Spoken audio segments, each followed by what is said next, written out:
ಆತ್ಮೀಯ ಬಂಧುಗಳೇ, ಮಹಾಭಾರತ ಉದ್ಯೋಗ ಪರ್ವ ವಿದುರ ನೀತಿ ಇದರಿಂದ 7ನೇ ಅಧ್ಯಾಯವನ್ನು ತಿಳ್ಕೊಳ್ಳೋಣ. ಧೃತರಾಷ್ಟ್ರ ಹೇಳ್ತಾನೆ, ವಿದುರನೇ, ಪುರುಷನು ಐಶ್ವರ್ಯದ ಪ್ರಾಪ್ತಿ ಮತ್ತೆ ನಾಶದಲ್ಲಿ ಸ್ವತಂತ್ರನಾಗಿಲ್ಲ. ಅಂದ್ರೆ ಐಶ್ವರ್ಯವನ್ನ ಪಡ್ಕೊಳ್ಳೋದಾಗಿರ್ಬಹುದು, ನಾಶವಾಗೋದಾಗಿರಬಹುದು, ಅದರಲ್ಲಿ ಸ್ವತಂತ್ರನಾಗಿಲ್ಲ. ಬ್ರಹ್ಮ ಇದನ್ನ ದಾರದಲ್ಲಿ ಕಟ್ಟಿರುವಂತಹ ತೊಗಲು ಬೊಂಬೆಯ ಹಾಗೆ, ಅಂದ್ರೆ ಅವನು ಆಡಿಸ್ದಾಗ ನಾವು ಆಡ್ಬೇಕು, ಆ ರೀತಿ ಅವನು ಆಡಿಸೋನು ಹಾಗೇನೆ ಈ ಪ್ರಾರಬ್ಧದ ಅಧೀನ ಮಾಡ್ಬಿಟ್ಟಿದ್ದಾನೆ. ಅದಕ್ಕೋಸ್ಕರನೇ ನೀನ್ ಹೇಳ್ತಾ ಇರು, ನಾನು ಕೇಳೋದಕ್ಕೆ ತಾಳ್ಮೆಯನ್ನ ಇಟ್ಕೊಂಡು ಕೂತಿದ್ದೀನಿ ಅಂತ ಹೇಳ್ತಾನೆ. ಅಂದ್ರೆ ಈಗ ವಿದುರ, ನಿನ್ನ ಮಗನ ಕೈಯಲ್ಲಿ ರಾಜ್ಯವನ್ನ ಕೊಡಬೇಡ, ಈಗಲೂ ಕಾಲ ಮಿಂಚಿಲ್ಲ, ಪಾಂಡವರ ಕೈಲಿ ಕೊಡು ಅಂತ ಹೇಳ್ತಾನಲ್ಲ. ಅದಕ್ಕೆ ಇಲ್ಲಿ ಹೇಳ್ತಾ ಇದ್ದಾನೆ, ಐಶ್ವರ್ಯದ ಪ್ರಾಪ್ತಿ ಆಗಿರ್ಬೋದು, ನಾಶ ಆಗಿರ್ಬೋದು, ಅದು ನಮ್ಮ ಕೈಯಲ್ಲಿ ಇಲ್ಲಪ್ಪ. ಹೇಗೆ ತೊಗಲು ಬೊಂಬೆ ಎಲ್ಲ ಆಡಿಸೋರು ಇರ್ತಾರಲ್ಲ, ಆ ರೀತಿ ಆ ಭಗವಂತ ಹೇಗೆ ಆಡಿಸ್ತಾನೋ ಆ ರೀತಿ ಪ್ರಾರಬ್ಧದ ಕೈಯಲ್ಲಿದೆ. ನಮಗೆ ಸಿಗಬೇಕು ಅಂತಿದ್ರೆ ಸಿಗುತ್ತಿಲ್ಲ ಅಂದ್ರೆ ಇಲ್ಲ. ಅದಕ್ಕೋಸ್ಕರನೇ ನೀನು ಹೇಳ್ತಾ ಇರು, ನಾನು ಕೇಳ್ತಾ ಇದ್ದೀನಿ ಅಂತ ಅಂದ್ಬಿಟ್ಟು ಹೇಳ್ತಾ ಇದ್ದಾನೆ. ಅದಕ್ಕೆ ವಿದುರರು ಹೇಳ್ತಾರೆ, ಭಾರತನೇ, ಸಮಯಕ್ಕೆ ವಿಪರೀತವಾಗಿ ಬೃಹಸ್ಪತಿ ಏನನ್ನಾದರೂ ಹೇಳಿದ್ರೂ ಕೂಡ ಅವರ ಅವಮಾನನೇ ಆಗುತ್ತೆ. ಅಂದ್ರೆ ಏನು, ಸಮಯ ಹೇಗೆ ನಡ್ಕೊಳ್ಳುತ್ತೋ ಅದೇ ರೀತಿ ಆಗಬೇಕು ಹೊರತು ಅದಕ್ಕೆ ವಿಪರೀತವಾಗಿ ಏನು ಹೇಳೋಕ್ಕಾಗಲ್ಲ. ಆ ಬೃಹಸ್ಪತಿ ಬಂದು ಹೇಳಿದ್ರು ಕೂಡ ಅದು ಅವಮಾನ ಅಂತಾನೆ ಅನ್ನಿಸ್ಕೊಳ್ಳುತ್ತೆ, ಮತ್ತು ಅವ್ರ ಬುದ್ಧಿ ಅವಜ್ಞೆ ಕೂಡ ಆಗುತ್ತೆ. ಅಂದರೆ ಯಾರು ಅವರ ಬುದ್ಧಿಗೆ ಮರ್ಯಾದೆ ಕೂಡ ಕೊಡೋದಿಲ್ಲ ಅಂತ ಅರ್ಥ. ಜಗತ್ತಲ್ಲಿ ಒಬ್ಬ ಮನುಷ್ಯ ದಾನ ಕೊಡೋದ್ರಿಂದ ಪ್ರಿಯನಾಗ್ತಾನೆ. ಈಗ ಯಾರು ದಾನ ಕೊಡ್ತಾನೋ ಅವನಿಗೆಲ್ಲರಿಗೂ ಕೂಡ ಪ್ರಿಯನಾಗ್ತಾನೆ. ಇನ್ನೊಬ್ಬ ಒಳ್ಳೆ ಮಾತನಾಡೋದ್ರಿಂದ ಪ್ರಿಯನಾಗ್ತಾನೆ. ಅಂದರೆ ಒಬ್ಬೊಬ್ಬ ಮನುಷ್ಯನಿಗೆ ಒಂದೊಂದು ಗುಣ ಇರುತ್ತೆ. ಒಬ್ಬ ದಾನ ಕೊಡೋದ್ರಿಂದ ಅವನು ಎಲ್ಲರಿಗೂ ಒಳ್ಳೆಯವನ ಅಂತ ಅನ್ನಿಸ್ಕೊಳ್ತಾನೆ. ಇನ್ನೊಬ್ಬ ಮಾತಾಡೋದ್ರಿಂದ, ಮತ್ತೆ ಮೂರನೆಯವನು ಮಂತ್ರ ಮತ್ತೆ ಔಷಧಿಯ ಬಲದಿಂದ, ಅಂದರೆ ಅವನು ಯಾರಿಗಾದ್ರೂ ತೊಂದರೆ ಇದ್ದಾಗ ಔಷಧಿಯನ್ನು ಕೊಟ್ಟಾಗ ಅದು ಸರಿ ಹೋಗುತ್ತೆ, ಅಥವಾ ಮಂತ್ರವನ್ನು ಹೇಳಿದಾಗ ಸರಿ ಹೋಗುತ್ತೆ, ಅದರಿಂದ ಪ್ರಿಯನಾಗ್ತಾನೆ. ಆದರೆ ಯಾರು ವಾಸ್ತವದಲ್ಲಿ ಪ್ರಿಯನೋ ಅವನಂತೂ ಸದಾ ಪ್ರಿಯನಾಗಿರ್ತಾನೆ.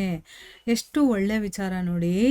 ಅವನಲ್ಲಿ ಏನೋ ಒಂದು ಗುಣ ಇರುತ್ತೆ, ಅಥವಾ ಅವನಲ್ಲಿ ಏನೋ ಒಂದು ವಿದ್ಯೆ ಇರುತ್ತೆ, ಅದರ ಕಾರಣದಿಂದ ಅವನು ಪ್ರಿಯನಾಗೋದು ಸರ್ವೇ ಸಾಮಾನ್ಯ. ಆದರೆ ಯಾರು ಅವನ ಸ್ವಭಾವನೇ ಪ್ರಿಯವಾಗಿರೋದೋ ಅಂಥವನು ಎಲ್ಲರಿಗೂ ಕೂಡ ಪ್ರಿಯ. ಅವನು ಯಾವಾಗಲೂ ಪ್ರಿಯನಾಗಿರ್ತಾನೆ. ಅವನು ದಾನ ಕೊಟ್ರೇನೆ ಪ್ರಿಯನಾಗಬೇಕು, ಅಥವಾ ಔಷಧಿ ಕೊಟ್ರೇನೆ ಅವನು ಪ್ರೀತಿ ಪಾತ್ರನಾಗಬೇಕು ಅನ್ನೋದು ಏನೂ ಇಲ್ಲ. ಯಾಕೆಂದರೆ ಅವನು ವಾಸ್ತವದಲ್ಲೇ ಪ್ರಿಯ ಅವನು. ಅದಕ್ಕೋಸ್ಕರ ಅವನು ಸದಾ ಪ್ರಿಯನಾಗಿರ್ತಾನೆ. ಯಾರ ಜೊತೆ ದ್ವೇಷ ಆಗುತ್ತೋ ಅವನು ಸಾಧು, ವಿದ್ವಾಂಸ ಮತ್ತು ಬುದ್ಧಿವಂತನಾಗಿ ಕಾಣಿಸೋದಿಲ್ಲ. ಅಂದರೆ ದ್ವೇಷ ಮಾಡುವಂಥವನು ಸಾಧುವಾಗಿರೋದಕ್ಕೆ ಸಾಧ್ಯ ಇಲ್ಲ, ವಿದ್ವಾಂಸನಾಗಿರೋದಕ್ಕೆ ಸಾಧ್ಯ ಇಲ್ಲ, ಬುದ್ಧಿವಂತನಾಗಿ ಇರೋದಕ್ಕೆ ಸಾಧ್ಯ ಇಲ್ಲ, ಆ ರೀತಿ ಕಾಣಿಸೋದು ಇಲ್ಲ. ಯಾಕಂದರೆ ಇಂಥವ್ರಿಗೆಲ್ಲ ದ್ವೇಷ ಅನ್ನೋದು ಇರೋದಿಲ್ಲ. ಯಾಕಂದರೆ ಅವ್ರಿಗೆ ರಿಯಾಲಿಟಿ ಏನು ಅನ್ನೋದು ಗೊತ್ತಿರುತ್ತಲ್ವ, ಅದಕ್ಕೋಸ್ಕರ. ಮತ್ತು ಪ್ರಿಯತಮನ ಎಲ್ಲ ಕೆಲಸಗಳು ಕೂಡ ಶುಭವಾಗೇ ಇರುತ್ತೆ. ಅಂತಂದರೆ ನಾವು ಯಾರನ್ನು ಇಷ್ಟಪಡ್ತೀವೋ ಅವನು ಮಾಡುವಂಥ ಏನೇ ಕೆಲಸ ಇದ್ರೂ ಕೂಡ ಅದು ನಮಗೆ ಚೆನ್ನಾಗೇ ಅನಿಸುತ್ತೆ. ಮತ್ತು ಶತ್ರು ಏನೇ ಕೆಲಸ ಮಾಡಿದ್ರೂ ಕೂಡ ಅದು ಪಾಪನೇ ಅನಿಸುತ್ತೆ. ಅವನು ಒಳ್ಳೆ ಕೆಲಸ ಮಾಡ್ತಾ ಇದ್ರೂ ಕೂಡ ನಮ್ಮ ಕಣ್ಗದು ಪಾಪ ಅಂತ ಕಾಣಿಸುತ್ತೆ. ಆಮೇಲೆ ಹೇಳ್ತಾನೆ, ರಾಜನೇ, ದುರ್ಯೋಧನ ಹುಟ್ಟಿದಾಗಲೇ ನಾನು ಹೇಳಿದ್ದೆ, ಕೇವಲ ಈ ಒಬ್ಬ ಮಗನನ್ನು ನೀನು ತ್ಯಾಗ ಮಾಡು ಅಂತಂದ್ಬಿಟ್ಟು. ಅಂದರೆ ಅಪಶಕುನಗಳೆಲ್ಲ ಆಗುತ್ತಲ್ಲ, ಅವಾಗೇ ಅವನಿಗೆ ಡೌಟ್ ಬರುತ್ತೆ. ಸೊ ಇವನಿಂದ ಏನೋ ಒಂದು ತೊಂದರೆ ಆಗುತ್ತೆ ಇಡೀ ಕುರು ವಂಶಕ್ಕೆ, ಅದಕ್ಕೆ ನೀನು ಈ ಮಗನನ್ನು ತ್ಯಾಗ ಮಾಡು ಅಂತ ಹೇಳಿರ್ತಾನವನು. ಇವನ ತ್ಯಾಗದಿಂದ 100 ಮಕ್ಕಳ ವೃದ್ಧಿ ಆಗುತ್ತೆ, ಮತ್ತು ಇವನ ತ್ಯಾಗ ಮಾಡದೇ ಇರೋದ್ರಿಂದ 100 ಮಕ್ಕಳ ನಾಶ ಆಗುತ್ತೆ ಅಂತಂದ್ಬಿಟ್ಟು ಹೇಳಿದ್ದೆ ನಾನು. ಆದರೂ ನೀವು ಕೇಳಲಿಲ್ಲ.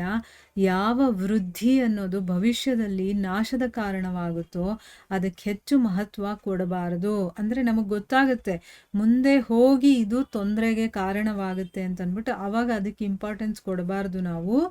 ಆ ನಾಶದ ಬಗ್ಗೆ ಕೂಡ ಬಹಳ ಗೌರವವನ್ನು ಕೊಡಬೇಕು. ಅಂದರೆ ಈಗ ಏನು ಆಗದೆ ಮುಂದೆ ಅದು ನಾಶಕ್ಕೆ ಕಾರಣ ಆಗುತ್ತೆ ಅಂದಾಗ ಅದಕ್ಕೆ ನಾವು ಆ ಒಂದು ನಾಶದ ಬಗ್ಗೆ ಕೂಡ ನಾವು ಯೋಚನೆ ಮಾಡಿ ಅದಕ್ಕೆ ಗೌರವ ಕೊಡಬೇಕಾಗತ್ತೆ.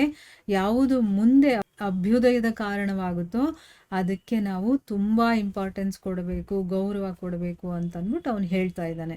ಅಂದ್ರೆ ನಾವು ಏನೋ ಒಂದು ಕಾರ್ಯ ಮಾಡ್ಬೇಕಾದ್ರೇನೋ ಅಥವಾ ಒಬ್ಬ ಮನುಷ್ಯನಿಂದನೋ ಮುಂದೆ ಇವನಿಂದ ತುಂಬಾ ಅಪಾಯ ಕಾದಿದೆ ಅಂತಂದಾಗ ನಾವು ಬಹಳ ಎಚ್ಚರಿಕೆ ವಹಿಸ್ಬೇಕು. ಮತ್ತೆ ಆ ಅಪಾಯ ಅಥವಾ ಒಳ್ಳೇದಾಗುತ್ತೆ ಅಂದಾಗ ಅದಕ್ಕೆ ನಾವು ಗೌರವ ಕೊಡ್ಬೇಕು ಅಂತ ಇಲ್ಲಿ ಹೇಳ್ತಾ ಇದ್ದಾನೆ. ಮುಂದುವರೆದು ಹೇಳ್ತಾನೆ ಮಹಾರಾಜರೇ, ವಾಸ್ತವದಲ್ಲಿ ಯಾವ ಕ್ಷಯ ಅನ್ನೋದು ವೃದ್ಧಿಯ ಕಾರಣವಾಗುತ್ತೋ ಅದು ನಿಜವಾಗ್ಲೂ ಕ್ಷಯ ಅಂತ ಅನ್ನಿಸ್ಕೊಳ್ಳೋದಿಲ್ಲ. ಆದರೆ ಯಾವುದನ್ನ ಪಡೆಯೋದ್ರಿಂದ ಬಹಳಷ್ಟು ಜನರ ನಾಶ ಆಗುತ್ತೋ ಆ ಲಾಭವನ್ನೂ ಕೂಡ ಕ್ಷಯ ಅಂತಾನೆ ತಿಳ್ಕೋಬೇಕು ಅಂತಂದ್ಬಿಟ್ಟು ಹೇಳ್ತಾನೆ. ಕೆಲವು ಜನರು ಗುಣದಿಂದ ಧನಿಕರಾಗಿರ್ತಾರೆ, ಮತ್ತಿನ್ನೂ ಕೆಲವು ಜನರು ಹಣದ ಧನಿಗಳಾಗಿರ್ತಾರೆ. ಯಾರು ಹಣದ ಧನಿಗಳಾಗಿರ್ತಾರೋ, ಯಾರು ಧನದ ಧನಿಗಳಾಗಿರ್ತಾರೋ, ಗುಣದಿಂದ ಕಂಗಾಲಾಗಿರ್ತಾರೋ ಅವರನ್ನು ಸರ್ವಥಾ ತ್ಯಾಗ ಮಾಡಬೇಕು ಅಂತ ಹೇಳ್ತಾ ಇದ್ದಾರೆ. ಅಂದರೆ ಎಷ್ಟೇ ಹಣ, ಅಂತಸ್ತು, ಆಸ್ತಿ ಪಾಸ್ತಿ ಏನೇ ಇದ್ರೂ ಕೂಡ ಗುಣದಿಂದ ಅವರು ಬಡವನಾಗಿದ್ದರೆ ಅವರನ್ನು ನಾವು ತ್ಯಾಗ ಮಾಡಬೇಕು. ಯಾಕಂದರೆ ಗುಣನೇ ಇಂಪಾರ್ಟೆಂಟು. ಹಣ ಆಸ್ತಿ ಪಾಸ್ತಿ ಬರುತ್ತೆ ಹೋಗುತ್ತೆ, ಆದರೆ ಗುಣ ಸರಿಯಾಗಿರ್ಬೇಕು, ಒಳ್ಳೆ ಗುಣ ಇರಬೇಕು ಅವನಲ್ಲಿ. ಅಂಥವರ ಸಂಘ ಮಾಡಬೇಕು. ಅದಿಲ್ಲ ಅಂತಂದರೆ ಅವನನ್ನು ಸರ್ವಥಾ ತ್ಯಾಗ ಮಾಡಬೇಕು ಅಂತಂದ್ಬಿಟ್ಟು ಇಲ್ಲಿ ವಿದುರರು ನೀತಿಯನ್ನು ಹೇಳ್ತಾ ಇದ್ದಾರೆ. ಇಲ್ಲಿಗೆ ನಾವು ನಿಲ್ಲಿಸೋಣ. ಹರೇ ಕೃಷ್ಣ.